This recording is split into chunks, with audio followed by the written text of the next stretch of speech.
están? Muy buenas noches, bienvenidas, bienvenidos a CNN Prime. Hoy nos va a acompañar aquí en el estudio Pamela Giles, diputada del Partido de la Gente. Hay agenda abierta, mucho que conversar. ¿Cuál es el futuro de este partido? ¿En qué posición están? ¿Cómo evalúan al gobierno? Y mucho más. Así que comencemos de inmediato con los titulares.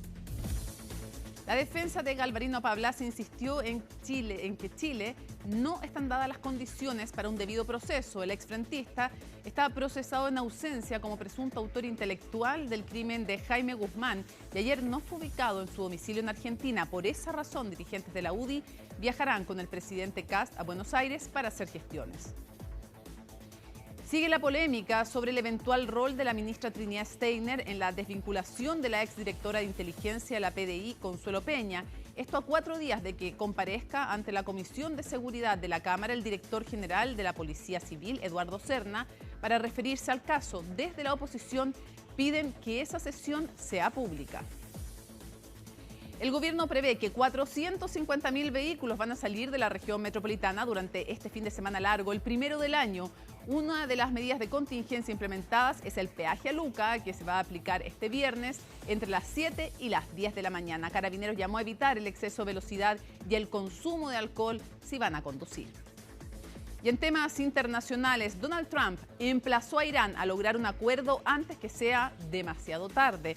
A través de su cuenta de Truth Social, el presidente de Estados Unidos lanzó su advertencia al tiempo que compartió el registro de un ataque a un puente cerca de Teherán que dejó 8 personas muertas. Advirtió que había mucho más por venir. Todo esto y mucho más, aquí comienza CNN Prime.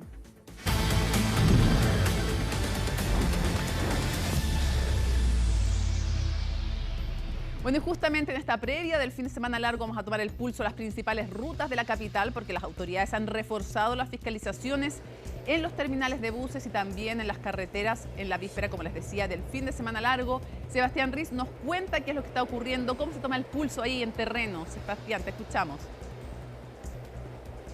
Buenas noches, Mónica. Así es, estamos a puertas de vivir lo que será el primer fin de semana largo de este año, el primer fin de semana largo bajo la administración de José Antonio Kast. Te comento que estamos aquí a pasos del metro de la estación, bien digo, Pajaritos, y hasta ahora no se ha visto mucha afluencia vehicular. Desde las autoridades proyectaban que iban a salir más de 450.000 vehículos durante este fin de semana de la región metropolitana y de hecho se espera que el pic sea en horas de esta tarde, con más de 184.000 vehículos que saldrán durante este jueves. Esa cifra bajará a 134.000 durante el viernes, especialmente en la mañana. Y es por eso que desde las autoridades han entregado distintas medidas para poder mitigar la congestión en las rutas. Una de ellas, la clásica, la conocida por todos como es el peaje a Luca. Una medida que ya empezó a regir durante esta jornada y que también mañana continuará. Específicamente desde las 7 a las 10 de la mañana en la ruta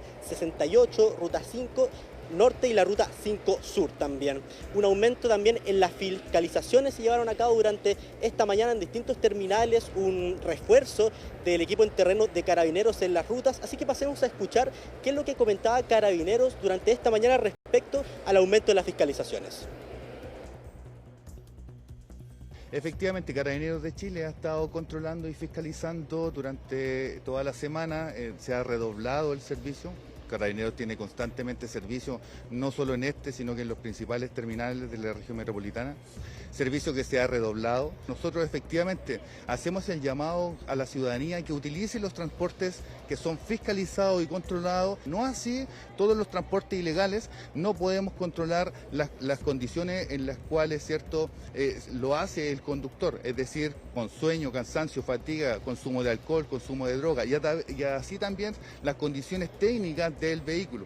Ya hemos retirado algunos buses de circulación, principalmente minibuses, donde inclusive esos minibuses ni siquiera tienen los cinturones de seguridad, tienen los asientos no diseñados como para poder hacer el transporte normal de un pasajero. Claro, ahí escuchábamos entonces de parte de Carabineros y este refuerzo en las fiscalizaciones en los terminales de buses, pero también hubo un aumento de fiscalizaciones en terreno, en las carreteras de las afueras de la región metropolitana para estos 450.000 vehículos que saldrán durante este primer fin de semana largo del año. Pero el peaje a Luca, como coloquialmente se le conoce, no es la primera medida impulsada por el Ejecutivo. También hay otra, una rebaja del 50% en el peaje de los camiones, una medida que comenzó a funcionar a partir de esta noche, a partir de las 12 de la noche hasta las 7 de la mañana, ya que durante mañana viernes va a haber una restricción del tránsito de los camiones en la Ruta 5, en la Ruta 5 Norte-Sur y también en la Ruta 68. Todo esto de las 9 a las 3 de la tarde. Medidas entonces que van en busca de evitar tragedias y mitigar la congestión durante este primer fin de semana largo del año. Una medida también que se repetirán durante el día domingo, ya que si conversábamos que la gran afluencia vehicular se iba a concentrar en la salida de la región metropolitana durante el viernes y el jueves, en el caso del retorno, todo se va a concentrar el día domingo, en especial en la tarde. Es por eso que el llamado de las autoridades es a usar esta medida del peaje a Luca y preferir horarios de menos afluencia vehicular en las rutas para el retorno a nuestra capital el día domingo. Pasemos a escuchar también lo que se refería el ministro de Obras Públicas, Martín Arrau, durante esta mañana y también de CONACET respecto justamente a esto. Y donde además hay mayor flujo de vehículos es en la zona de Angostura Paine, en la Ruta 5. Hoy día claramente ya tenemos terceras vías en muchas partes de ello, estamos con un sistema de free flow que ayuda bastante, pero ese es el punto donde hay efectivamente mayor flujo. Y también acá donde estamos, esta es la segunda carretera que debería transportar mayor cantidad de gente en la hora peak, que hoy día en la tarde. En esta ruta es un par de horas después de lo que vemos en Angostura Paine, porque el viaje que se realiza acá por lo general es más corto. Hacia el sur son viajes más largos, la gente sale un poco antes, hay un par de horas de diferencia en el pic, pero yo diría que son esas dos rutas las que tenemos una proyección de mayor flujo en esos puntos. Hemos hecho un levantamiento de los últimos 10 años de la siniestralidad vial en Chile y con esa información hemos diseñado un mapa de objetivos donde vamos a estar fiscalizando junto con Carabineros, la División de Fiscalización de nuestra institución, del Ministerio de Transporte, y vamos a estar muy atentos. Recuerden además que estamos erradicando de alguna manera el acatamiento voluntario a la legislación. Acá la ley se cumple y la fiscalización, como lo indicó el presidente Kast, es clave para una mejor vida, una calidad de vida. Claro, entonces ahí escuchábamos al ministro de Obras Públicas, Martín Arrau, respecto a también a estos puntos críticos que estableció la autoridad, en donde históricamente se ha convertido en mayor congestión vehicular durante los fines de semana largo. Uno de ellos es justamente la salida por la Ruta 5 Sur, también el peaje del túnel del Melón, específicamente para el retorno de los capitalinos durante el día domingo, y sobre todo la conexión costanera norte con la Ruta 68, una conexión que históricamente siempre ha traído harta congestión vehicular durante estos fines de semana largo. Entonces el llamado es a prevenir accidentes, a manejar con precaución. También se recordaba durante esta semana las personas fallecidas durante estas mismas fechas el año pasado. Se recordaban que eran 7 las víctimas fatales por accidente vehicular, ya sea en el auto o sea como peatón. Así que el llamado de las autoridades es a prevenir y planificar el viaje. Y ya para terminar, Mónica, te comento una de las pocas últimas medidas que también comentaban desde las autoridades de gobierno, como se reforzarán el equipo en terreno con cerca de 1000 funcionarios desplegados, 51 grúas operativas, 40 móviles de asistencia en ruta y también 19 ambulancias, como ya comentábamos, para prevenir accidentes y que este fin de semana largo sea un momento de descanso y de reflexión también para quienes puedan disfrutarlo. Absolutamente, el llamado a la paciencia, a la responsabilidad, a cuidarse uno y a los otros. Uno puede ser muy responsable, pero además hay que manejar a la defensiva con mucha paciencia, no tomar las llaves si es que se va a consumir alcohol, para no ponerse en riesgo ustedes y a las otras personas, y mucho respeto también a los peatones. Muchísimas gracias, buenas noches. Buenas noches. Bueno, profundicemos justamente en esto porque se espera que más de 450.000 vehículos salgan de la capital este fin de semana largo, a pesar del alto precio de los combustibles, que aún está más presionado tras el discurso del presidente de Estados Unidos, Donald Trump. Natalia Muñoz nos cuenta cuánto subirían las bencinas. Más de 1.500 pesos el litro en combustible. Para llenar un estanque de 50 litros son casi 80.000 pesos en benzina de 95 octanos. Alza de precio en antesala al primer fin de semana largo del año, por lo que muchos pensaron 2 veces antes de viajar. Normalmente viajaba, iba al litoral central o me iba a la región del Maule. Es complicado, el alza de la benzina subió bastante. Mucha gente anda circulando por la autopista. Sí, además que sube todo y no. No vamos a salir este fin de semana largo por el alza de combustible. Todo muy caro, más encima peaje, por lo general a Coquimbo, pero ahora sale muy caro viajar a Coquimbo.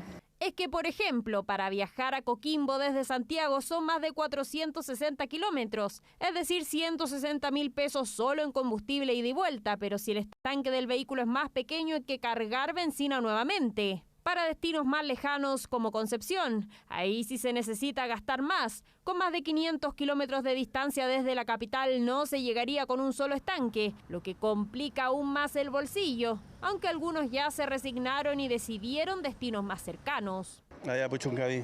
Sí, igual, ¿no? Pues sí, de una u otra manera hay que salir. Acá a Valparaíso. Ya no hay nada más que hacer, o sea, ¿para qué vamos a estar hablando una cosa así? Ya no hay una solución hacia atrás. A pesar del alza de precios, las proyecciones de viajes y salidas de la capital para este fin de Semana Santo son un 3% más que el año pasado. La proyección estadística del Ministerio de Obras Públicas contempla que van a salir desde la región metropolitana más de 450.000 vehículos a diferentes destinos del país. Y en materia de precio no hay buenas noticias. Tras las declaraciones de Donald Trump, el precio del petróleo reaccionó con una fuerte alza que rondea el 10%, posicionando el WTI sobre los $108 el barril. Precio que se mantendría según la escalada e incertidumbre mundial por la guerra en el Medio Oriente. Lo que indicó el discurso es simplemente en cierto modo, ampliación en cuanto al ataque militar de Estados Unidos a Israel en las próximas semanas, entre 2 a 3 semanas. Por lo tanto, ¿por qué el precio del petróleo repuntó tan alto el día de hoy? Porque en cierto modo el mercado está descontando que el conflicto se va a profundizar en cuanto a ataques de mayor escala. El discurso eventualmente fue un discurso que generó mayor incertidumbre en cuanto a los precios futuros del petróleo. Si el estrecho de Hormuz sigue bloqueado durante todo el segundo trimestre, el impacto sería demasiado, ya que los análisis más pesimistas están hablando de entre 150 y $200 por barril, que son niveles que no se han visto ni ajustando por inflación desde 2008.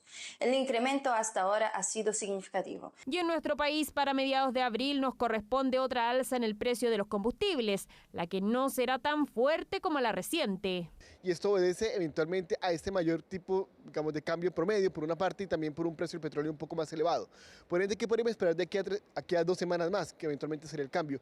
Esperaríamos que el MEP cooperase a través de un subsidio para contener el alza y que la variación del precio mayorista sea cercana a 36, 37 pesos por litro en el caso de las gasolinas y en el caso del diésel. Sin horizonte claro sobre el conflicto que afecta al estrecho de Hormuz, la incertidumbre se apodera de los mercados, con precios en el petróleo que escalan a más de $100 el barril. No fue hallado en su domicilio y con esto Galvarino Apablaza frustró un operativo que en Chile se leía como clave a 35 años del asesinato de Jaime Guzmán. Aunque la justicia argentina dio paso a su detención, el exfrentista no fue encontrado, lo que reactivó la presión política del gremialismo, que se va a sumar a la visita que el presidente José Antonio Kast va a hacer este domingo a Argentina. Colomba Eichholz nos cuenta.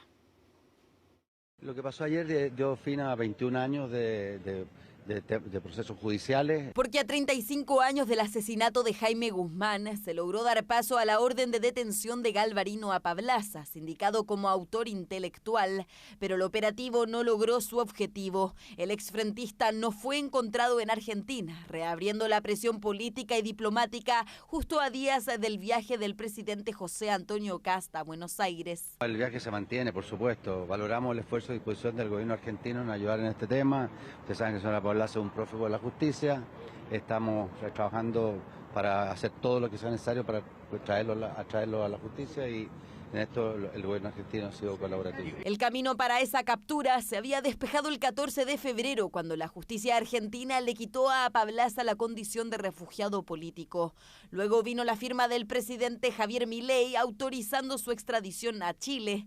Con eso en el gobierno anterior se hablaba de una detención inminente, pero Apablaza no apareció. Lo está viendo Policía de Investigaciones de Chile junto con las policías respectivas de Argentina, obviamente, y está a cargo Cancillería más el Ministerio del Interior. Muchas gracias. Pero a mí sí me tienen informar de las resultados de las diligencias que se están realizando. Mientras el gobierno asegura que sigue la coordinación entre policías para ubicarlo, la defensa de Apablaza denuncia una persecución política y califica el procedimiento como ilegal, una tesis que el abogado de la familia Guzmán rechaza de plano. El inicio de esas investigaciones durante el gobierno del señor Patricio Aylwin investigó sobre todo la llamada oficina, persiguieron a militantes políticos de izquierda y a partir de esas declaraciones extraídas bajo tortura culpan a Apablaza Guerra. Por lo tanto, categóricamente les digo, el sistema judicial chileno deja mucho que desear. 15 años han pasado desde que la Corte Federal Argentina dio lugar a su extradición.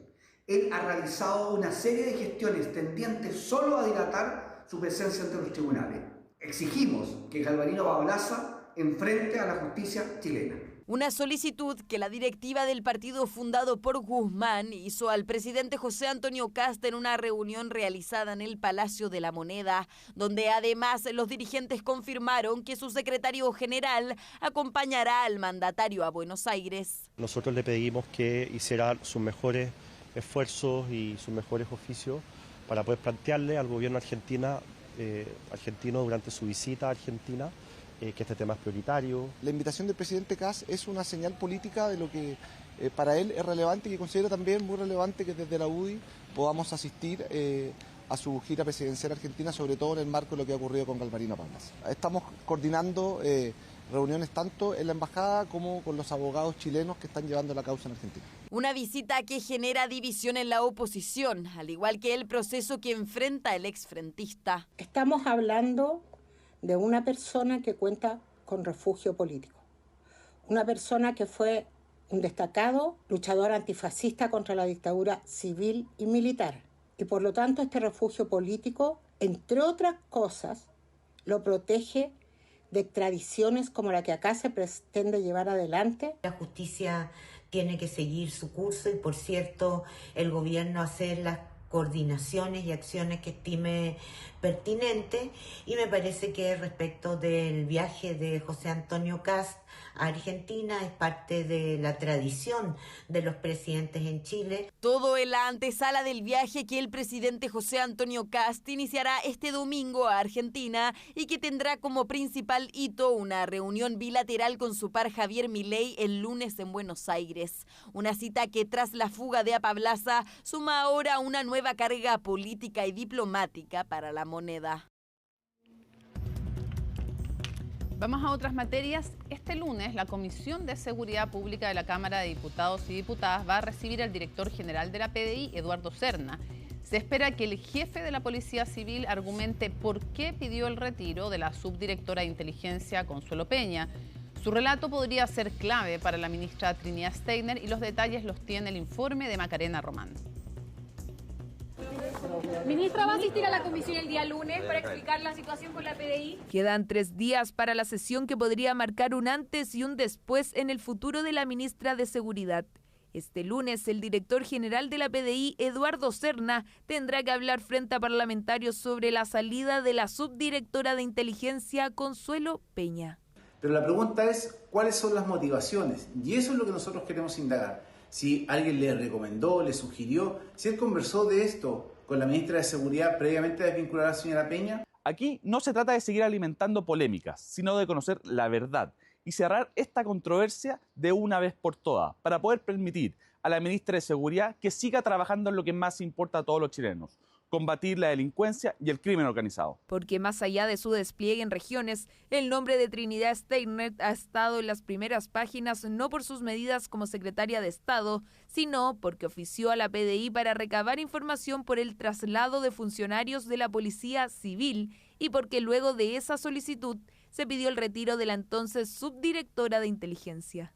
Lo complejo es cómo llega el director de la PDI a este lunes, donde no tiene opción más que ratificar la versión del presidente o cuestionar a su jefatura que ya fue respaldada públicamente. Ahora bien, le pedimos a la izquierda que deje tranquila a la ministra de Seguridad, que nos ocupemos de lo importante, cómo hacemos retroceder la delincuencia. Una sesión que tendrá como protagonista a Eduardo Serna a eso de las 4 de la tarde y que podría ser reservada si así el líder de la institución policial lo requiere. En caso que no lo solicite, la reunión será pública. También queremos que públicamente se pueda dar respuesta al país, porque aquí la ministra pasó la línea roja y nosotros necesitamos tener la mayor credibilidad, la mayor información y la transparencia. Por tanto, esto tiene que ser una sesión abierta para que todos sepamos lo que efectivamente se le va a preguntar a la Policía de Investigaciones. Nosotros lo que hemos señalado es que si esas razones pueden poner en juego la seguridad nacional,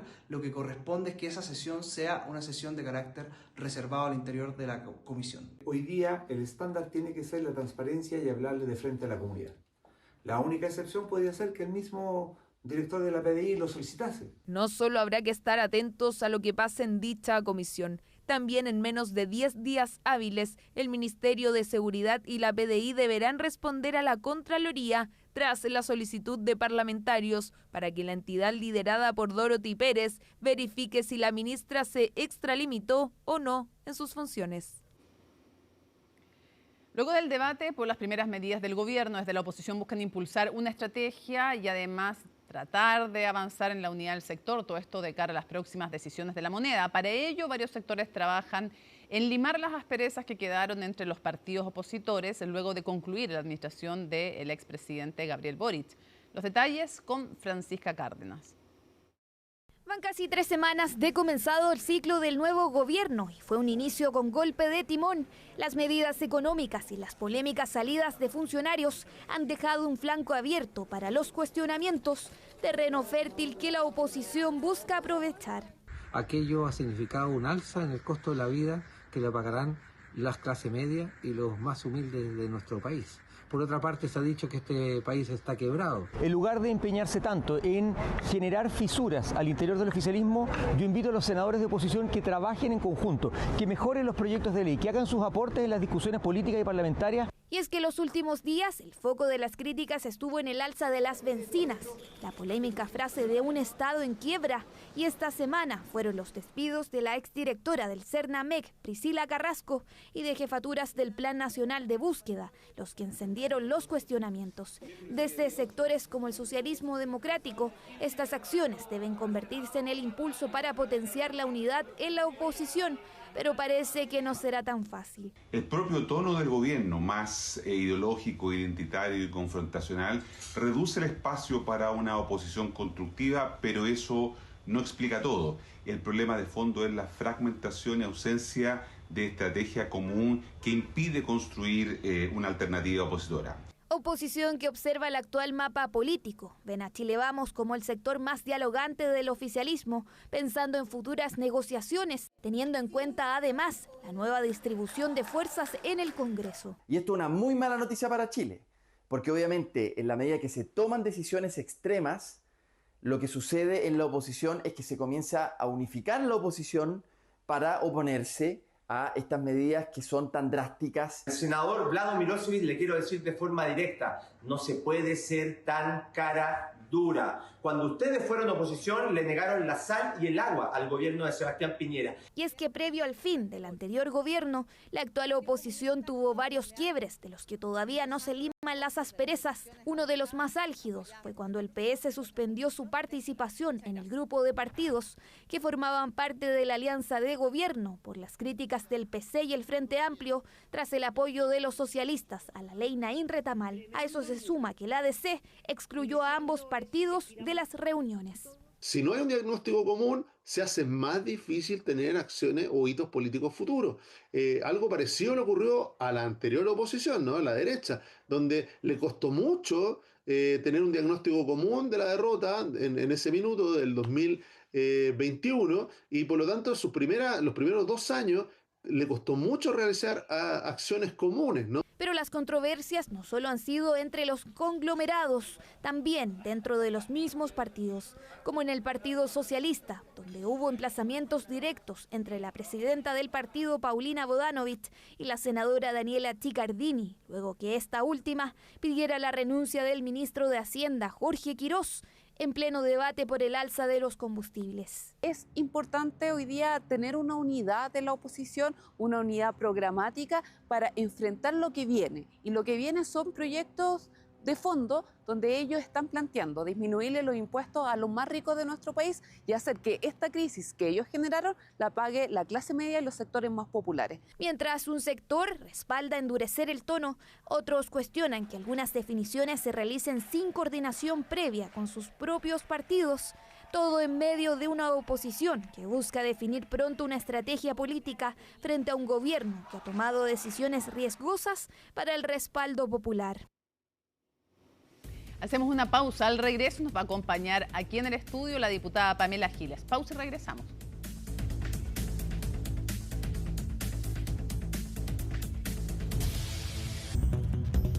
Lo habíamos anunciado, nos acompaña en el estudio la diputada Pamela Giles. Diputada, gracias por estar con nosotros. No, gracias. Es la primera vez que estoy en el noticiero central de CNN en 8 años y 4 meses en la política. Oiga, yo la he invitado antes, así que no se haga tampoco de la chacra, pero en fin.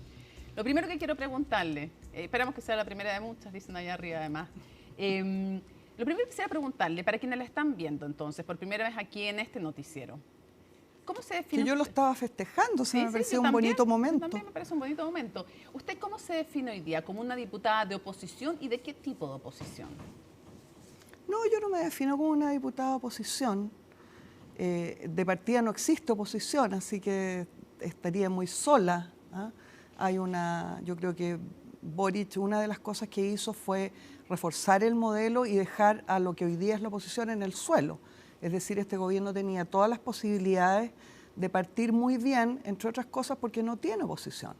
¿Cómo me defino yo? Yo me defino como siempre me he definido en política, como una diputada, como una política que tiene un único patrón, que es su pueblo que sufre.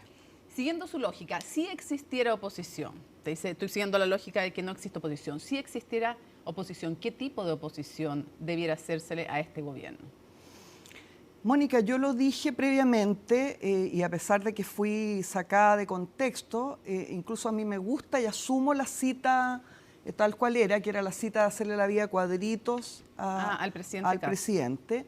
¿Pero la asume si quiere decir que le va a hacer la vida a cuadritos? Parece que no lo estoy necesitando porque me van ganando Paulina Núñez, Evelyn Matei, que están haciendo la vida a cuadritos, pero lo que yo decía en esa cita era que si Kast gobernaba por decreto, se iba a encontrar con una fuerte resistencia en el Congreso y con la resistencia mía, y creo que es lo que menos se ha hablado de las primeras medidas que toma, y me parece a mí que es lo más preocupante, porque efectivamente una de las las características que tiene esta política de shock que ha aplicado en sus primeras semanas el gobierno, es que se está saltando a la soberanía popular, se está saltando al Congreso. ¿Usted se refiere específicamente, entre otras cosas, a que haya sido el no uso del MEPCO finalmente por decreto y las ayudas paliativas vía legislativa?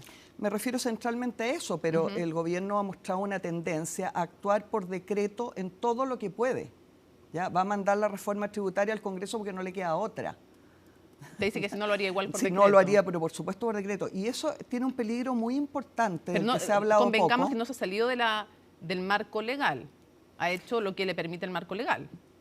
Relativamente, porque eso yo creo que es discutible. ¿Ya? ¿En qué sentido? No se ha salido de la institucionalidad estricta, a eso me refiero. Pero si esto se convierte en un comportamiento patronímico, el gobierno podría caer incluso en una situación de golpe blando. ¿Ya? El MEPCO, no se ha dicho tampoco, es un acuerdo social.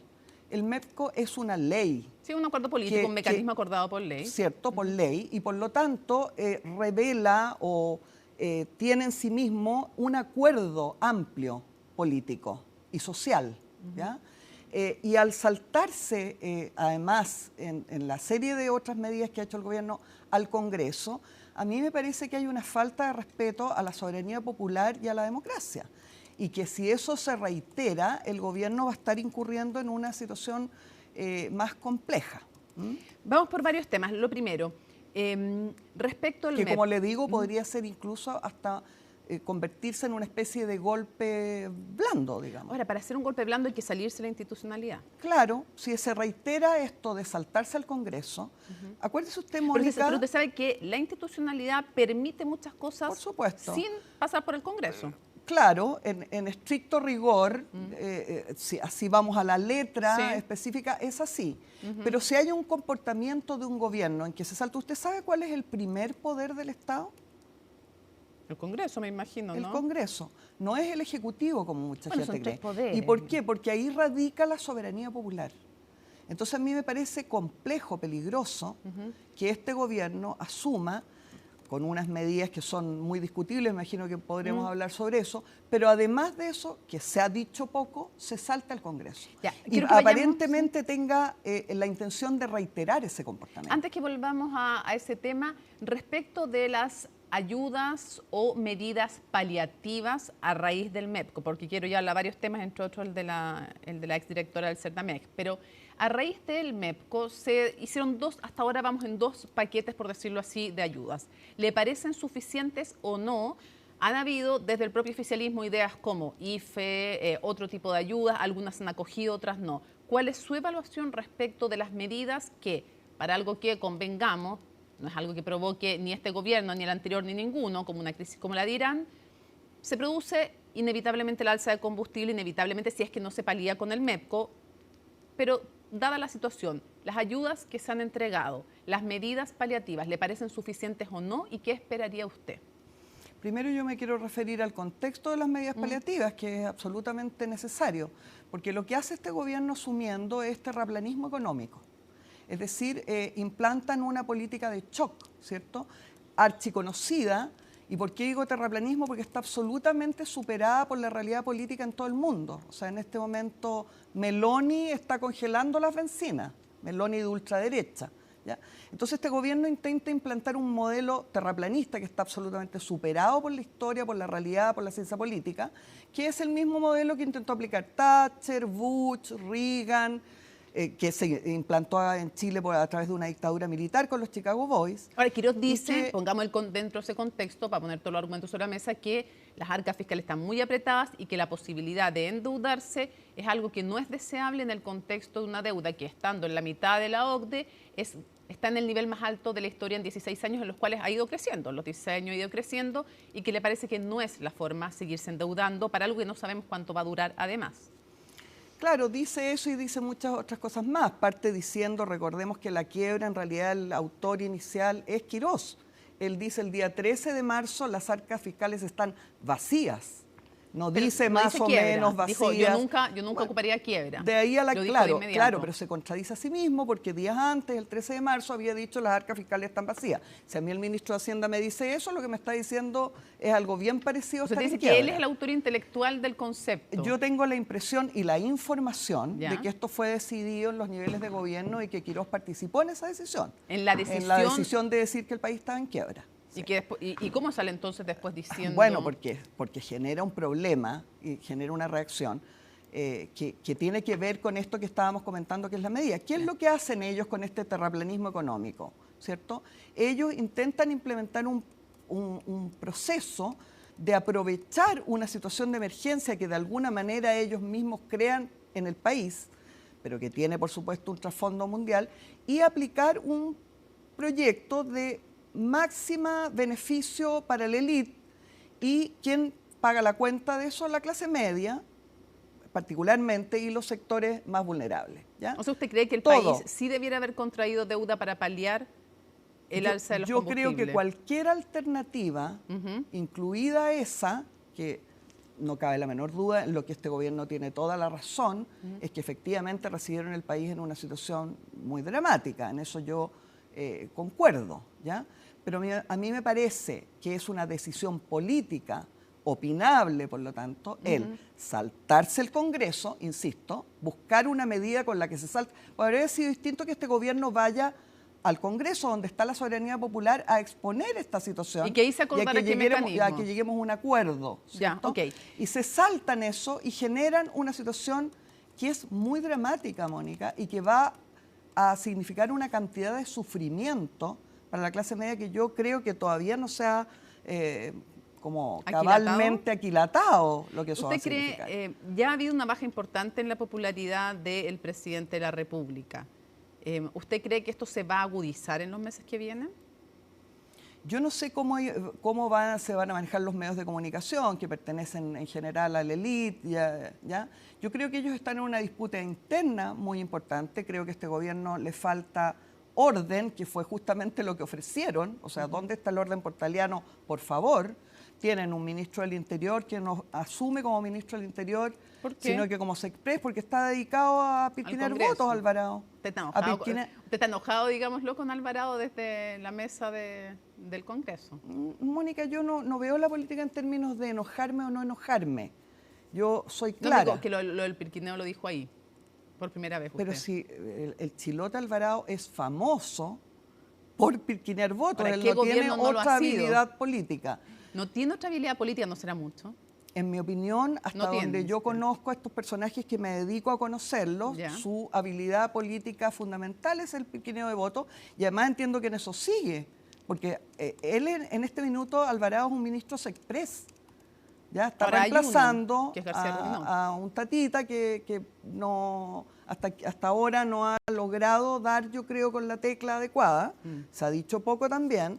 Y él está ejerciendo no como ministro del Interior. El ministro del Interior de este gobierno, si es que hay alguno, es Alejandro Irarrázaval. Tengo que llevarla a otros temas también. Solo le puntualizo, ¿es el mejor lenguaje decirle al ministro, secretario general de la Presidencia, tatita? Bueno, yo elijo el lenguaje. No, sí, claro que usted lo elige. Yo le pregunto si le parece que contribuye al debate democrático. Sin duda me parece adecuado, no sé si contribuye o no contribuye, me parece que es una buena descripción sintética de cuál ha sido la actitud del ministro. Voy a otro tema. El ministro no ha logrado hasta ahora ejercer como ministro Sexpress, lo está reemplazando Alvarado, pirquineando votos, también me parece adecuado el término, porque es el término real, y el gobierno tiene un problema de desorden horrendo, en que falta urgente, les llora un 10. En este equipo están todos peleados con todos. No hay están un 10. En el segundo, no hay ningún 10 y les llora. O sea, no tienen dirección. Le tengo que llevar a otro tema, porque no creo que se nos acaben los temas y hay uno Perdón, en el segundo piso están todos peleados, los ministros están todos peleados, hay una guerra de egos descomunal. ¿Y quiénes pagan la cuenta?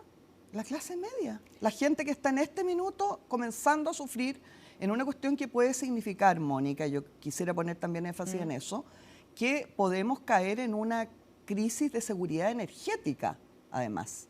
Porque dependemos de 3 países o 4 países de América Latina, y yo me pregunto qué está esperando, por ejemplo, este gobierno para preocuparse de eso. ¿Qué va a pasar si no nos venden más petróleo desde Brasil, desde Argentina, desde Colombia? Si deciden cambiar... Dejo puesto ese tema ahí, pero quiero llevarlo a otro que me parece súper también... Bueno, es que tenemos hartos temas, está bien movida la agenda, entonces tengo que pasarla por varios temas. Y uno de ellos ha sido la petición, se llama técnicamente petición de renuncia no voluntaria, de la, tenemos que decir, todavía directora del CERNAMEG, porque, no sé si toda la gente sabe en su casa, después de la petición de renuncia se ha presentado una licencia que tiene efecto retroactivo, entonces el término que ha ocupado el gobierno es que se ha pausado el proceso de desvinculación. Dicho toda la parte técnica, ¿cuál es la evaluación política que hace usted de lo ocurrido con Priscila Carrasco? Un desatino. No creo que ese tipo de temas como el tema de Bachelet a la ONU sean demasiado interesantes para la población. ¿Ya? Yo creo que sí, pero más allá de eso, ¿cuál es su opinión política? Como yo soy la entrevistada, ¿sí? Yo le cuento que yo no estoy muy interesada en esos temas, en la profundidad de esos temas, porque tampoco me parece que aporten demasiado al diálogo democrático. Creo que la gente no está interesada en eso, que la gente está en una crisis atroz. Ahora, respecto a lo que usted me pregunta, yo le respondo. Me parece un tema que no le interesa a la gente y me parece que es un desatino, por supuesto, echar a una funcionaria. Ahora, también me parece curioso que haya preocupación por una mujer con cáncer en este país despedida, en circunstancias que en este país se mueren mujeres anónimas todos los días sin la atención necesaria. Entonces yo también creo que es una discusión bien de élite. Tengo que decírselo porque aprovecho de decirle como la discusión de Bachelet a la ONU, que yo creo que francamente en las poblaciones no están preocupados en este minuto. Pero le parece que es un desatino. Sin duda. ¿Y qué le parece que, hasta donde sabemos, todo esto puede cambiar, pero hasta donde se ha dicho, una vez terminada esta licencia presentada, se va a proceder a la desvinculación? ¿Usted cree que es una...? Ayer nos decía Paulina Núñez en un podcast que se llama Como te lo explico, nos decía que a ella le gustaría ver una reunión en que se solucionara este tema y que hubiera preocupación también desde el punto de vista humano y de la salud por esta ahora actual funcionaria, como se tenga que decir. ¿Usted qué cree que debiera hacer el gobierno? ¿Le parece bien que termine esta licencia, se la termine desvinculando igual? Bueno, recordemos que Kast tuvo que salir a contradecir levemente a la ministra en la toma de decisión y a su vez del segundo piso Alejandro Irarrázaval, que es el verdadero ministro del Interior que tenemos, tuvo que a su vez corregir eso que había dicho Kast por vía indirecta, entonces tuvo que salir finalmente el Chilote Alvarado a resolver este problema antes de Semana Santa. Porque como esta gente además es bastante pechoña, quizás tampoco le guste esa palabra, pero es la que usamos en el mundo normal, ¿ya? No, venía la Semana Santa. Vivo en el mismo mundo. Venía la Semana Santa, ¿ya? Y en la Semana Santa estas personas se iban a golpear el pecho luego de haber echado a una mujer con cáncer de su puesto, ¿ya? Entonces tuvieron que resolver el problema momentáneamente. Me imagino que después de la Semana Santa se les pasará la preocupación. Me parece mal, pues Mónica, obviamente que me parece pésimo y me parece que lo van a tener que resolver por otra vía. Hay que decir a todo esto que desde el propio oficialismo hubo quienes como la senadora Gatica, como la senadora Núñez, la diputada Baise, Carla Rubilar, Evelyn Matei, tal vez se me olvida otra gente, que manifestaron también lo mismo que usted manifestó. Por eso le este decía en mi primera frase de su entrevista, mi primera respuesta, que la oposición estaba constituida hoy día por Paulina Núñez, Carla Rubilar, Evelyn Matei, Diego Chalpen y otros que supuestamente forman parte de esta no coalición de gobierno y que sin embargo son los que están haciendo oposición. ¿Cómo ve la situación? ¿Cuán frágil ve la situación, o tal vez no la ve frágil, de la ministra de Seguridad, Trinidad Steiner? Hay que recordar que el lunes tiene que ir a la comisión en la Cámara de Diputados y Diputadas el director de la Policía de Investigaciones, Eduardo Serna. Bueno, me parece que ponen al señor Serna en una situación sumamente compleja. Me imagino yo que se va a pedir sesión secreta, es lo que yo haría si estuviera a cargo. Depende de él. Si él lo pide, se hace, si no, y está la petición desde la actual oposición de que sea pública la reunión. Bueno, desgraciadamente yo me temo que va a haber para esos efectos, para los efectos de aclarar una situación muy confusa, muy nebulosa, muy opaca, que está en el inicio de la trayectoria de esta ministra que pasa a ser clave, ¿cierto?, a cargo de la seguridad. O sea, una de las prioridades de este gobierno. Claro, y de los chilenos. Y justamente parece que la seguridad de la ministra está un poco insegura porque se ha visto sometida a esta situación en que se mezclan, digamos, que podría haberse convertido en el escándalo de la semana, perfectamente porque tiene todos los elementos. Bueno, yo creo que ponen al señor Serna, por el cual tengo bastante respeto, en una situación bien compleja y que a mi juicio hace bien inestable su permanencia en la institución. Y creo que eso va a ser muy malo para la ministra si es que se produce. Ahora, yo entiendo que el gobierno ha tratado... Porque hubiera resistencia interna si es que en el fondo dijera que le pidió la renuncia. Si es que ratificara la versión en el fondo de la ministra, ¿dice usted que eso lo dejaría también frente a su funcionario en una posición delicada? Entre otras cosas, pero fundamentalmente porque aquí inicia la ministra Steiner su periodo con una situación muy opaca, cuando lo que debería haber justamente es un entendimiento espectacular con las policías, ¿ya? Entonces, empieza su periodo, aparte de todo lo que se ha dicho, con un problema grave con la Dirección de Investigaciones, que aparentemente lo echaron debajo de la alfombra y lo resolvieron por el momento, pero que va a tener consecuencias. Y con este anuncio, del cual después retroceden, porque este gobierno se ha dedicado a retroceder durante la semana respecto de todo, ¿ya? Que es el anuncio de que le van a limitar el presupuesto a Carabineros, que es realmente demencial. Para toda la gente que no sepa, tiene que ver con que se había dicho que había un 3% de rebaja para todos los ministerios parejos y que después medida que a mí me parece correcta. Ah, ¿le parece correcta? Sí, claro. Pero no va a ser en el caso de seguridad al menos, no sabemos. Dejó entrever el presidente Kast en la entrevista a Archie que podía que no fueran todos los ministerios, que era como un ensayo de en dónde iban a reducir y después se iba a ver. Ayer, sentado donde mismo usted está, no, anteayer, el ministro de Cultura, Francisco Undurraga, nos dijo que va la reducción del 3% en cultura y más. Voy a usar otra palabra que puede quizás parecerle inadecuada para el diálogo democrático. Claro, este gobierno lo que ha hecho durante toda la semana es recular. y va a seguir reculando, ¿ya? No, yo fíjese que recular no le veo ningún problema. ¿No? ¿Le gusta? Bueno, me gusta, no me gusta en verdad, bueno. Da lo mismo, pero no le veo ningún problema. Ese es aquí en este... ¿Usted cree que va a tener que seguir retrocediendo de cada una de varias de las medidas?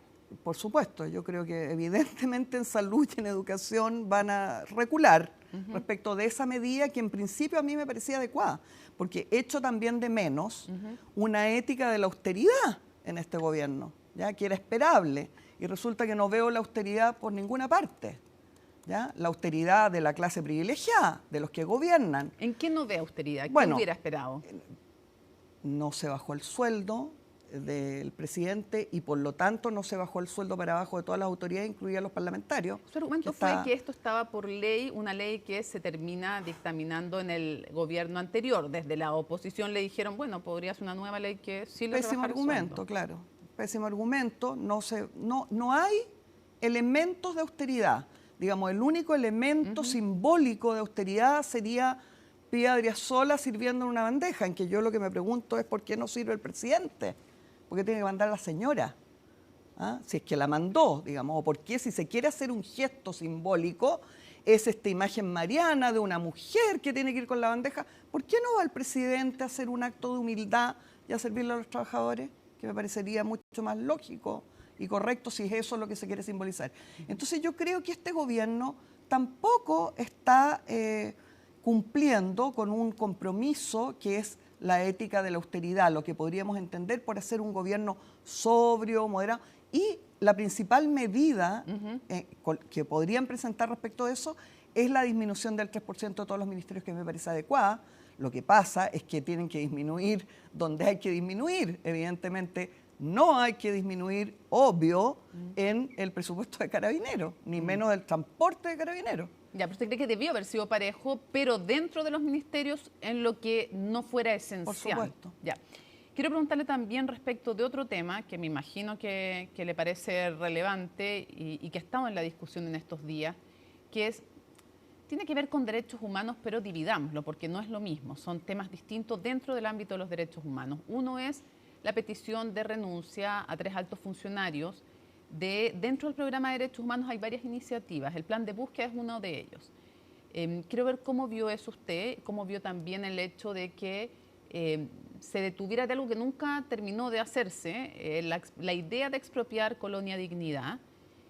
Y en resumen lo que dijo Luis Cordero, exministro de Seguridad, pero antes ministro de Justicia, dijo que le parecía que había un retroceso. Englobando todas estas cosas y otras, dijo que le parecía que había un retroceso en materia de derechos humanos. ¿Cómo lo ve usted? Mire, yo misma, Mónica, para mí en lo personal este es un tema particularmente delicado y sensible, porque yo misma formo parte de esa triste lista que es el informe Vallet, ¿ya? Y soy una víctima de prisión política y tortura durante la dictadura. Sin embargo, eso no me impide a mí, en mi rol como diputada y como política, analizar la realidad y decir que en un país que está en la situación en que estamos, también es comprensible que la prioridad no sea esa. No sea expropiar Colonia Dignidad. Por ejemplo. ¿Podría haberse hecho algo simbólico, como proponen otros, que hubiera habido un sitio de memoria más pequeño que no requiriera expropiar todo Colonia Dignidad? ¿Habría sido eso una buena señal? Por ejemplo, lo que quiero decirle con mucha honestidad y que no me resulta fácil a mí desde lo personal, es que yo creo que sí hay que entender que hay prioridades y que hay cuestiones de las que se va a tener que prescindir, ¿ya? Y que por supuesto entre operar los niños que están en este minuto con cáncer, leucemia, o hacer un memorial, yo no tengo dónde perderme y creo que ningún chileno tiene dónde perderse. Ya. Y el tema del plan de derechos humanos que se dice, desde el gobierno se dice, son desvinculaciones que tienen que ver con temas de confianza. El plan de búsqueda va a seguir, el programa de derechos humanos va a seguir. Desde el lado de varios en la oposición dicen lo que se está haciendo es descabezar finalmente, o no quiero equivocarme con la palabra, pero creo que fue estrangular el plan de búsqueda, por ejemplo, dijo Luis Cordero. ¿Cómo se lo digo? Mire, yo creo que en esto las fallas fundamentales, como también en lo económico, las cometió el gobierno anterior. ¿En qué sentido? Yo creo que el gobierno anterior hizo una pésima política de derechos humanos, ¿ya? una política partisana que no logró arraigar en la base social de Chile. Y el resultado de eso es que este es un problema que en lo específico a la gente no le interesa. Sí creo que el gobierno podría cometer gravísimos errores en materia de derechos humanos, este gobierno, este actual, si no entendiera, por ejemplo, que a pesar de esa desafección de la cual yo responsabilizo en un porcentaje muy amplio al gobierno anterior, ¿ya? El que a la gente no le interese que haya un programa de búsqueda en este minuto, en lo real, sí me parecería un grave error en materia de derechos humanos, por ejemplo, los indultos que sin duda va a llevar a cabo... Me adivinó la siguiente pregunta. Claro, eso sí me parece a mí que es algo que a la gente le importa. A la gente no le da lo mismo que los viejitos inocentes de Punta Peuco que torturaron y asesinaron, los dejen libres. Vamos a eso con un poco más de profundidad. ¿Cuál es su opinión? Separemos los indultos en dos, porque pueden tener la misma opinión o distinta respecto a estos dos aspectos. Uno son los indultos que el presidente de la República dijo que iba a estudiar respecto de carabineros o miembros de las Fuerzas Armadas condenadas en el contexto del estallido. Primero me gustaría pedir la opinión respecto de eso. Bueno, aparece también este gobierno reculador, digamos, también en esto ha ido bandeando, ha manifestado al menos 3 tesis, de las cuales la última es que va a indultar probablemente a carabineros en esa situación, pero luego entonces va a desaparecer el indulto por la vía de la legislación. A mí me parece que eso es claramente contradictorio, ¿ya? O sea, si hay alguien que tiene la convicción de que este instrumento, que efectivamente tiene el Ejecutivo, es inadecuado y que hay que cambiarlo, entonces no lo usa. Lo elimina de inmediato. O sea, si no entiendo, o sea, lo voy a usar yo, el último me voy a llevar la pelota para la casa y después lo voy a eliminar. Eso es como una actitud de reyesuelo, ¿no? Más que de un estadista. Claro, porque dice que hay peticiones hacia el ministro de Justicia ya cursadas y que por lo tanto tendrían que estudiarse. Pero si la facultad no existe, no habría nada que estudiar, digamos, si la eliminan de inmediato. Por supuesto. Yo fíjese que me llevé una muy buena impresión del ministro Rabat, al que no conocía y con el que me toca trabajar, porque soy titular de la Comisión de Constitución. Y a mí me parece que en esto el gobierno debería... El gobierno está como atacado, como con un frenesí de hacer todas las maldades en los primeros 90 días. Entonces, con el tejo bien pasado. Pero como no tienen calle, se están encontrando con la realidad. Y yo creo que no es una buena idea saltarse al Congreso, como se lo he reiterado en esta entrevista. Creo que eso es lo más peligroso que puede hacer este gobierno, en ningún aspecto. O sea, yo creo que si Kast no se da cuenta rápido que tiene que ser capaz de trabajar hacia una mayoría social y política, ¿ya? Que tiene que trabajar con otras fuerzas, lo que le va a pasar es lo que le está pasando, que le va a aparecer una oposición en su propio sector y una oposición que va a ser bastante activa y que yo creo que ya se ha visto en los resultados de estas primeras semanas que ahí hay una capacidad de movilidad. ¿Y qué le parece el otro tipo de indultos, la posibilidad de indultos sí a violadores de derechos humanos de hechos cometidos durante la dictadura? Eso me parece inaceptable. Me parece que a la población, al mundo real, le va a parecer una afrenta, si es que se produce. Me parece que eso es efectivamente agudizar las contradicciones y poner una bomba en el mundo social.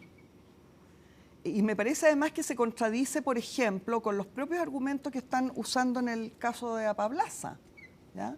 En que dicen que ese delito no podría ser prescrito en Chile porque es un crimen de lesa humanidad. Bueno, esos inocentes viejitos que torturaron y asesinaron son delitos de lesa humanidad los que están ahí, ¿ya? Entonces, dejar libre a esas personas que son personas acusadas y condenadas por los delitos más graves que la humanidad, además con los pactos internacionales que tenemos. ¿ya? Ni siquiera en casos llamados humanitarios estaría usted dispuesto a un indulto. A mí me parece que eso es perfectamente conversable en el ámbito del Congreso. Ya, pero en casos terminales, no como la conmutación de penas, que es distinto a un indulto que se habló, que ya incluía hasta, no sé, enfermedades crónicas, o sea, era otra cosa, digamos, ahí no estamos hablando. Primero, Mónica, eso ya existe en nuestra legislación. De hecho. ¿Ya? No es necesario. No crónico, sino que existe la demencia, se puede conmutar pena por demencia y también vía recurso de protección se puede pedir. De hecho, hay jurisprudencia y eso ya existe. Ahora, si alguien quiere plantear algo que ya existe, yo no tengo ninguna predisposición contraria. Me parece que es un tema que se puede conversar y sobre el cual se puede legislar. Dos temas y no quiero que se me acabe el tiempo. Lo primero, la defensa de Galvarino Pablaza ha dicho que en Chile no existen garantías para un juicio justo para su defendido. ¿Qué cree usted?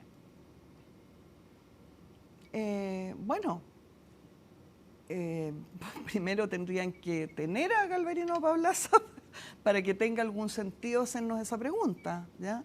Y yo tengo dudas que con la situación que estamos viviendo, efectivamente logren capturar a Galvarino Pablaza. Pero ¿hay independencia, cree usted, para un juicio justo, que es lo que desde la concertación o desde el socialismo democrático, incluso desde el Frente Amplio, hasta la UDI, republicano, dicen que sí, en Chile hay justicia, se puede llevar adelante un proceso justo en su contra?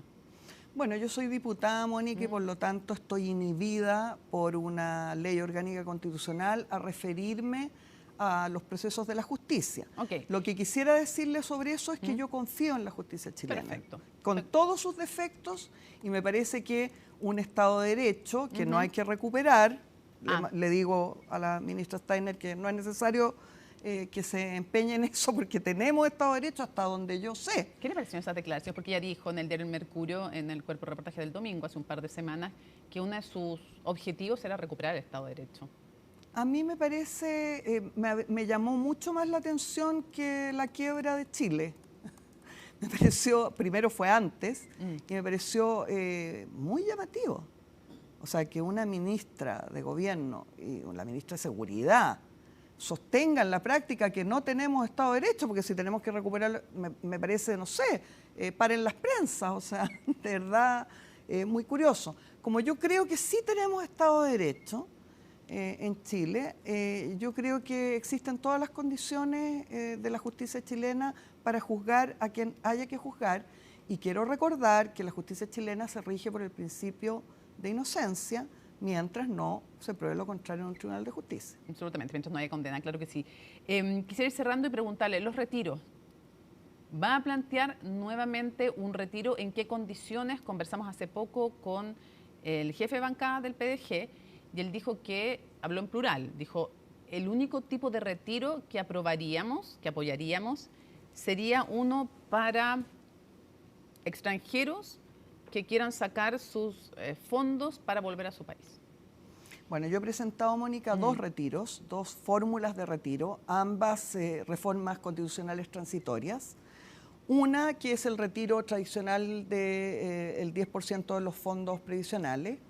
Recordemos que el quórum hoy día ha bajado respecto de los tres retiros que para hacer reformas constitucionales transitorias.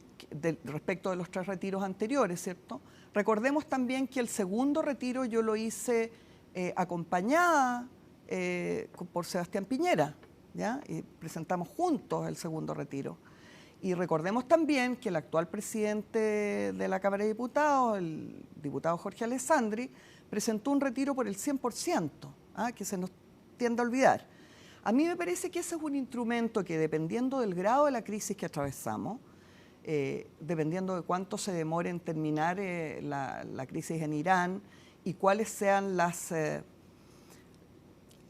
debacle que dejen las medidas que está tomando el gobierno, aún con las medidas supuestamente paliativas, ¿ya?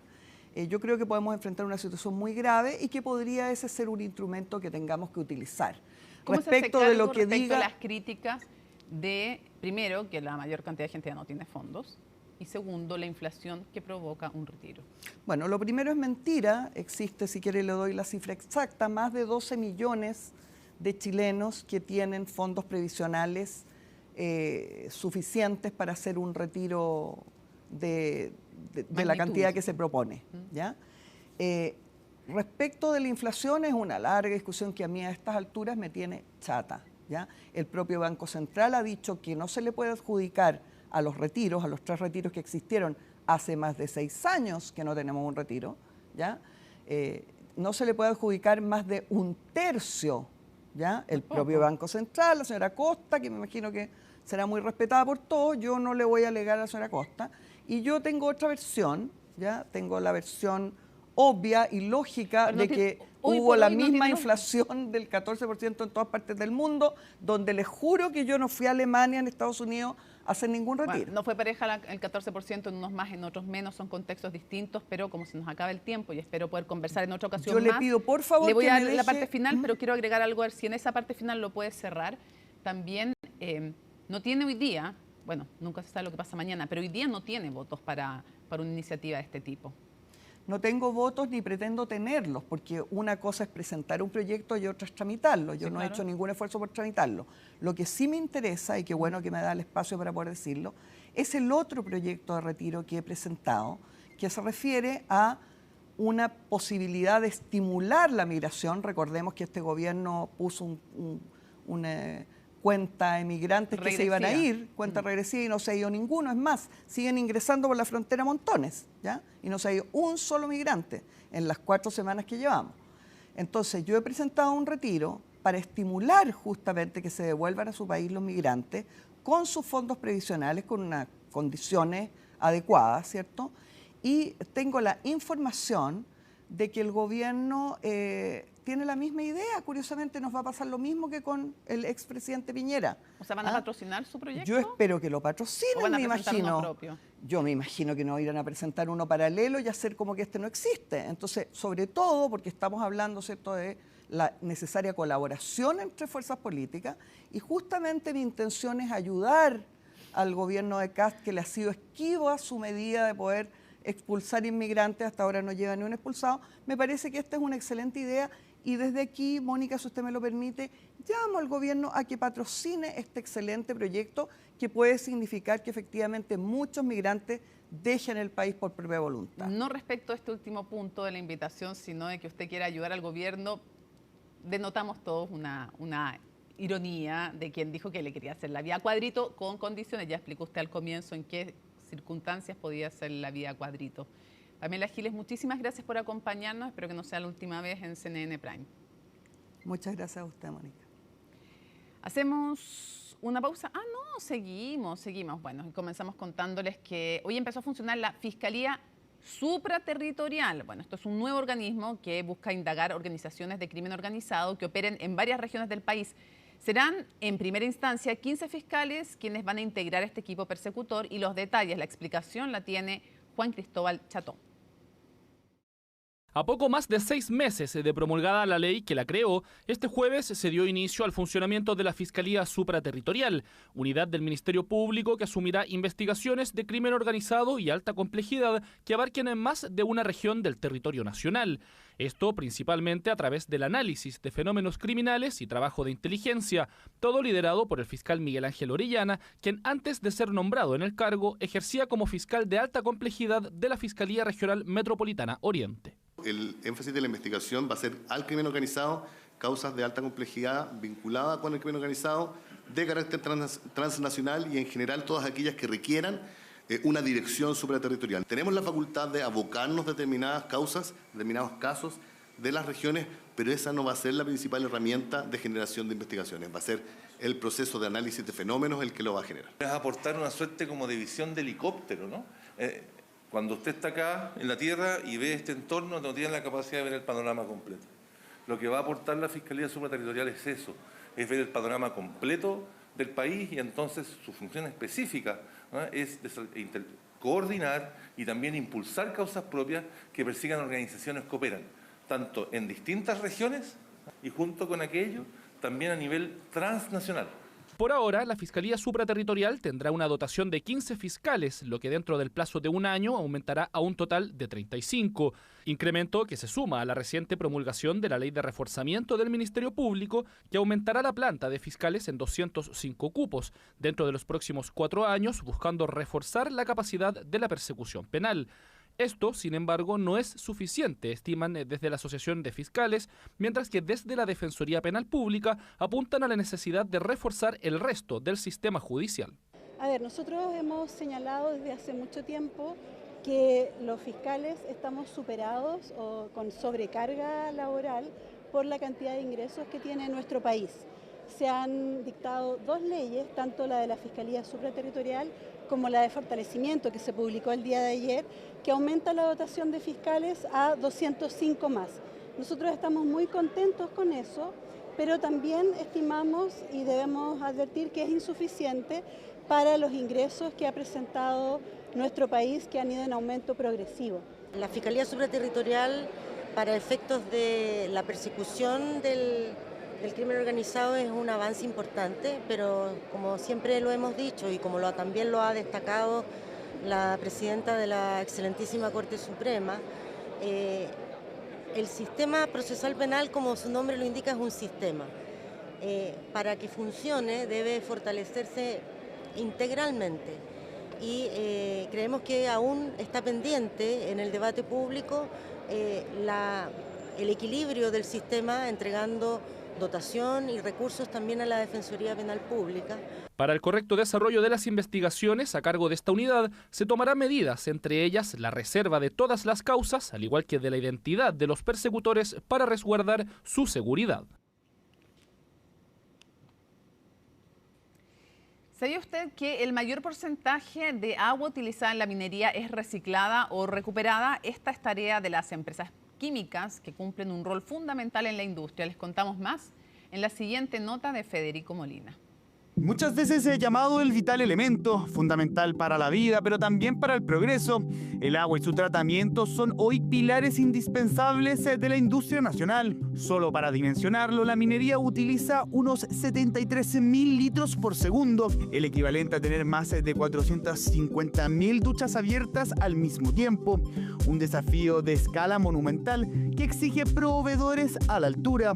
Tenemos los productos suficientes. SNF, por ejemplo, tiene más de 1000 productos para poder aplicarlos en todas las líneas de tratamientos de agua. Nosotros tenemos todo lo que es investigación y desarrollo en los laboratorios donde está Casa Matriz en Francia, y desde allí trabajamos muy de la mano, digamos, con ella. Precisamente esa ha sido la misión de SNF Chile en sus 20 años de trayectoria: adaptarse a las nuevas exigencias de eficiencia y sostenibilidad. Se buscan nuevas opciones, se busca más innovación, se busca bajar el costo energético, y ahí entras a abrir alternativas con otras empresas y a esto que es desarrollo. Estamos dentro de esa línea, de eso ya se están presentando problemas importantes con la mineralogía que existe hoy en Chile, apareciendo ciertos minerales más complejos, minerales con más contaminantes, problemas con arcilla, problemas de transporte y por supuesto el problema, cierto, de la recuperación de agua. Y ahí es donde nosotros estamos trabajando fuerte. Y los resultados están a la vista. De toda esa agua utilizada en minería, un 74,2% ya es recuperada y reciclada, un proceso donde la química responsable es protagonista. Un punto que siempre nos piden aquí en Chile y bueno, en el resto de países de Latinoamérica, los clientes mineros, por ejemplo, es la recuperación de agua. No tiene un gran valor el poder contar con este recurso en el futuro, que finalmente nos ayuda a seguir creciendo como país, ¿no? Problemas como la fineza que hay que producir para poder concentrar los minerales, hay que moler mucho, hay que producir mucho fino, y hoy día estamos, digamos, en esa línea. Pero el impacto va más allá del cobre. La agricultura y la industria de alimentos también depende de estos tratamientos para asegurar su futuro. Estos 20 años hemos estado full trabajando en todo lo que es la recuperación de agua, todo lo que es tratamiento de agua. Hoy estamos con la mirada más amplia, más a grosso modo de diversificar nuestros productos y llegar más allá. Como AgroSuper hoy en día reciclamos casi el 90% del agua, pero a futuro, ¿cómo nos proyectamos? La idea es agua poder utilizarla y aprovecharla de mejor manera. Con el compromiso de alcanzar la neutralidad de carbono y optimizar cada gota, SNF se integra como el motor de una industria que busca el equilibrio, alto desempeño productivo con una plena conciencia ambiental.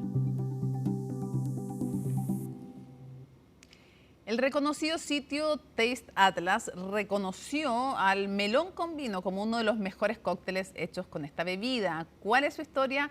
Nos lo cuenta nuestro compañero Pablo Figueroa. ¡Fondo! Es parte de la cultura popular, está en videos que son unos memes ya clásicos de internet de nuestro país. Claro, no podemos seguir mostrando cómo termina este video por horario de protección al menor, pero se lo puede imaginar, porque el melón con vino está en un sinfín de canciones populares de los últimos 30 años.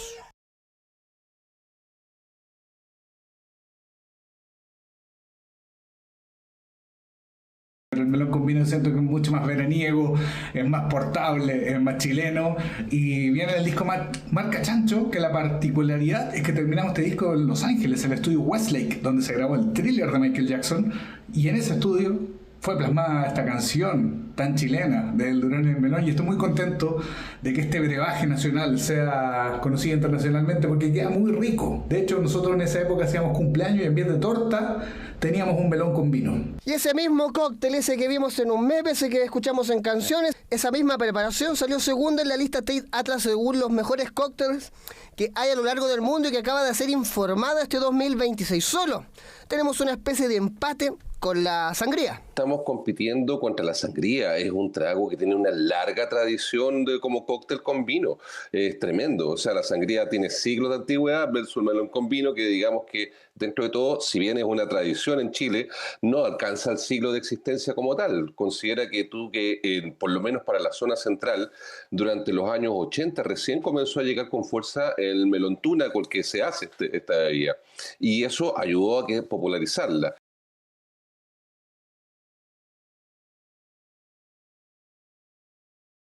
Pero dejemos las formalidades de lado y fuimos a La Vega, porque acá nos van a contar cuándo se debe hacer y cómo se debe preparar un buen melón con vino. Ese melón, ¿ves? Ahí tiene un melón. ¿Es ideal para un melón con vino? Este está ideal y el porte también está ideal. Ese hace como 2 litros, ¿no? Este hace, no, yo creo que 1 litro y algo, como 1 litro. Póngale 1 litro. Y si no está conforme con esa receta, fuimos a un lugar en donde se vende alcohol para que nos contaran cómo, según ellos, se debía preparar un melón con vino. Tenemos pipeño de uva moscatel de Alejandría. ¿Sirve eso para un melón con vino o no? Queda excelente porque es un vino un poquito dulce y sabroso.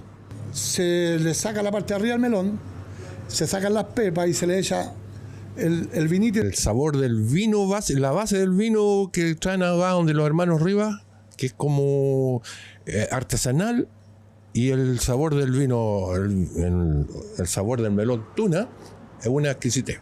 Tiene que ser dulce, ¿no? Bueno, ese es el gusto de cada uno. A mí me gusta así entre suavecito. ¿Cuál es tu primer recuerdo tomando melón con vino? ¿O ya no hay recuerdo? Bien. En ese tiempo no, está bien. Solamente era para probarlo, probar algo nuevo. Bueno, lo probaremos y me gustó. Ahí está, una preparación que no alcanza a tener un siglo de historia, que perdió frente a una receta milenaria de España y que también hace que el melón con vino, recuérdelo, solo se puede consumir en 5 lugares en el mundo donde hay clima mediterráneo. Porque el vino, aunque usted no se acuerde, es caro en todo el mundo, es barato en Chile y el melón también es por temporada. Así que aprovechar este privilegio que nos da y que nos recuerda esta lista que tiene el melón con vino segundo lugar entre los mejores cócteles. Que vengan de a uno las recetas porque el melón con vino casi llega al primer lugar.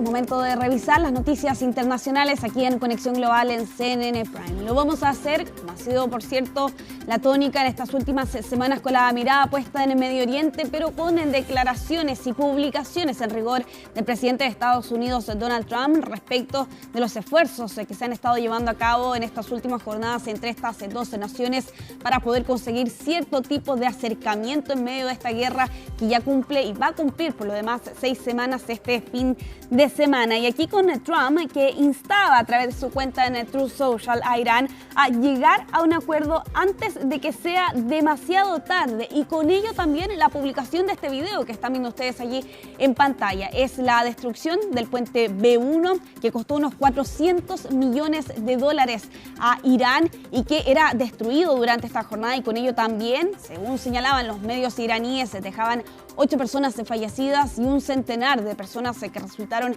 lesionadas producto de este hecho que ocurría durante esta jornada cerca de Teherán. Aquí en esta publicación el presidente parecía asumir cierta responsabilidad detrás de este bombardeo. Se habla de al menos 12 artefactos que habrían sido lanzados precisamente contra esta estructura, porque Trump aseguraba que el puente más grande de Irán se derrumbaba para no volver a usarse jamás. Bueno, desde el régimen de Irán han respondido precisamente a estas declaraciones y particularmente a esta advertencia de que van a haber más ataques contra el territorio iraní. Y era el ministro de Asuntos Exteriores de este país, señalaba que un ataque no obligará a Teherán a rendirse y que por el contrario solo demuestra la derrota y el colapso moral de un enemigo desorganizado. Aseguraba, por cierto, allí la declaración del ministro de Asuntos Exteriores de Irán en medio de un conflicto que avanza con declaraciones por lo demás del presidente de Estados Unidos, que al tiempo que señalaba que esta guerra se va a extender 2 a 3 semanas más, de todas formas amenazaba con más ataques más profundos, incluso cuando el día de ayer en su discurso ante Estados Unidos aseguraba que podría llevar a Irán hasta la edad de piedra. Era parte de las advertencias y de las amenazas que escuchábamos de parte del presidente de Estados Unidos durante el día de ayer por la noche, y con, ojo, reacciones en los mercados, particularmente en el precio del petróleo, que aumentaba como reacción directa precisamente a esa declaración del mandatario estadounidense. Vamos a cambiar de tema, vamos a continuar precisamente en Estados Unidos con esta decisión que ha dado a conocer en la Casa Blanca, particularmente el presidente de Estados Unidos, Donald Trump, de destituir a Pam Bondi, quien hasta este día era la fiscal general de la nación y que estaba por lo demás a la cabeza del Departamento de Justicia. Y el anuncio lo hacía en su red social, como por cierto ha sido la tónica en otras oportunidades, señalando que ahora Pam Bondi va a pasar a un nuevo trabajo muy necesario e importante en el sector privado, aunque sin entregar una razón muy específica respecto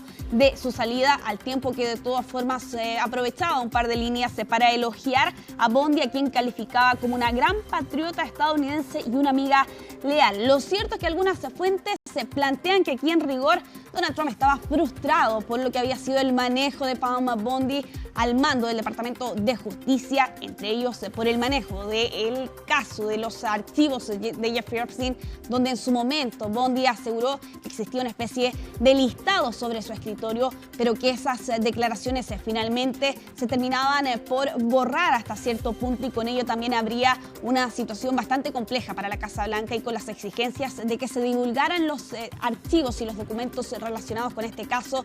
También se apuntaba, por cierto, a que Bondi aparentemente no había hecho los esfuerzos necesarios y suficientes para procesar a oponentes políticos de Donald Trump. Todos son los detalles de la que sin duda ha sido una de las noticias principales por estas horas en Estados Unidos en el informe de Yone Molinares. Desde hace días se venía rumorando que Pam Bondi tenía los días contados en el Departamento de Justicia, y un mensaje del presidente Donald Trump confirmó esos rumores. Pam Bondi fue despedida. Una de las más férreas defensoras del presidente Donald Trump, él la llamó patriota, y que ahora también anunció que se iría al sector privado. Desde hace varios días también se conocía que Trump venía quejándose del desempeño de Pam Bondi en algunos casos, por ejemplo, en el tema de los archivos de Jeffrey Epstein, especialmente lo que se percibía como la pérdida de control del mensaje. De todas formas, Bondi va a tener que testificar en el Congreso. Estaba establecido que tendría que hacerlo como secretaria de Justicia, y los republicanos indicaron que tendrá que ir a testificar de todas formas. No solamente el tema de Jeffrey Epstein, sino otros asuntos, como por ejemplo, Trump consideraba que Bondi no había sido lo suficientemente agresiva como para perseguir y presentarle cargos criminales, a procesar a algunos de los que él considera figuras que son enemigos políticos. No le fue bien a Pam Bondi con algunos de los casos, como el de James Comey, el exdirector del FBI, o Leticia James, la fiscal del estado de Nueva York. Pero no fue por falta de esfuerzo, porque Bondi intentó presentar estos cargos, pero no había suficiente asidero legal como para que estos casos realmente tuvieran un buen trámite a través de las cortes. Pero Bondi también sí fue bastante eficaz en hacer cambios fundamentales en el Departamento de Justicia, en la división de derechos civiles y también en temas de inmigración, por ejemplo. En uno de los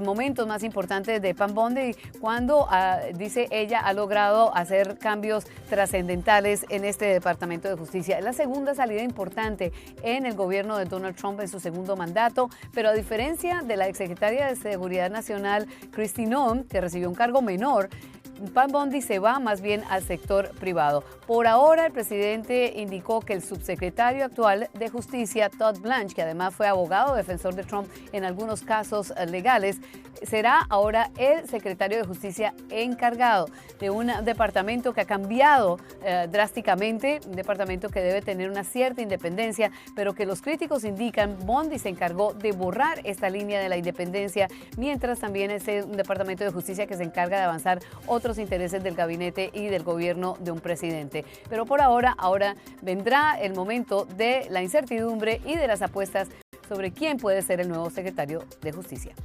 Yona Molinares, Washington.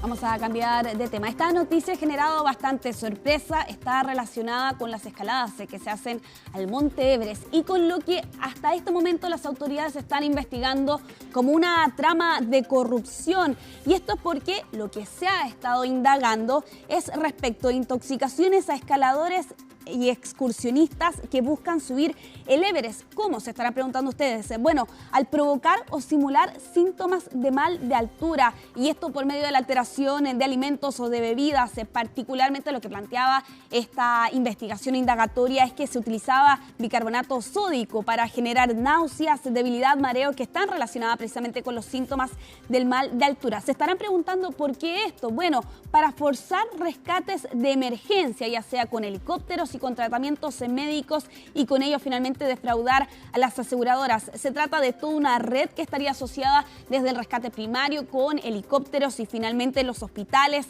y con ello para aumentar precisamente los gastos. Por ejemplo, un helicóptero que traslade a cada una de estas personas, pese a que un grupo total podría haber estado sufriendo los mismos síntomas, para cobrar, por ejemplo, 12.000 euros el traslado de cada una de estas personas, así como también aumentar las boletas de los hospitales. Y todo esto a raíz de lo que plantean las autoridades nepalíes sería una trama de corrupción, donde además se apunta a que algunos escaladores buscaban no seguir su regreso a pie, sino que solicitaban helicópteros haciéndose pasar como personas o pacientes enfermos que requerían, por cierto, de esa atención. Actualmente hay 32 personas que están imputadas, desde guías de trekking hasta dueños de clínicas privadas, pasando por personal médico, así como también pilotos de helicópteros que actualmente están bajo la mirada de las autoridades nepalíes, más bien por esta trama de corrupción que están investigando allá y que está relacionada directamente con esta actividad que significa subir más bien el monte más alto del planeta. Vamos a cambiar de tema. Atención con esta noticia, llega desde Países Bajos, porque durante esta jornada se ha informado que han logrado recuperar un casco de, escuche bien, 2.500 años de antigüedad y que había sido robado recientemente, y con ello también al menos 3 brazaletes de oro. Bueno, 2 de esas pulseras efectivamente fueron recuperadas recientemente, y con ello también este casco, que tiene 2.500 años de antigüedad y que fueron robados de un museo de Países Bajos en enero del año pasado. Y finalmente fueron recuperados estos objetos con la colaboración de los presuntos ladrones que fueron detenidos. Bueno, se llegó a alguna especie de acuerdo precisamente con estas personas que están tras las rejas para finalmente poder conseguir su liberación, pero a cambio de que proporcionaran información que permitiera dar precisamente con estos objetos avaluados en millones de dólares, y que finalmente ha sido recuperados tras este robo en un museo a principios del año pasado.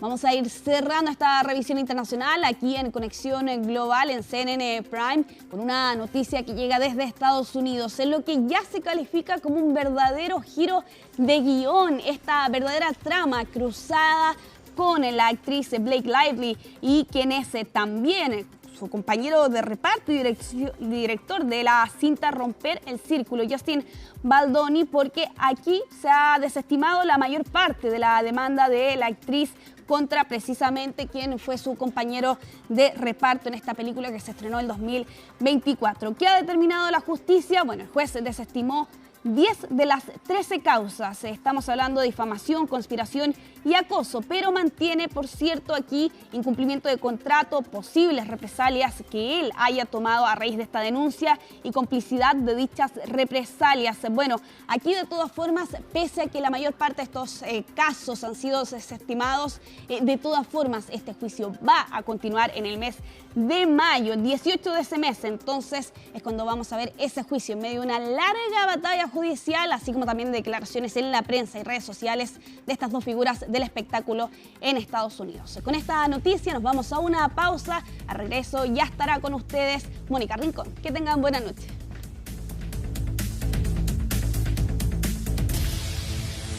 Termina CNN Prime, pero nos reencontramos en momentos en Aquí se debate, como cada jueves, momento de análisis, de enfrentamiento de posiciones y de información, así es que no se lo pierdan. Jueves 2 de abril, así estuvo nuestro país y el mundo. Somos CNN Chile. Buenas noches.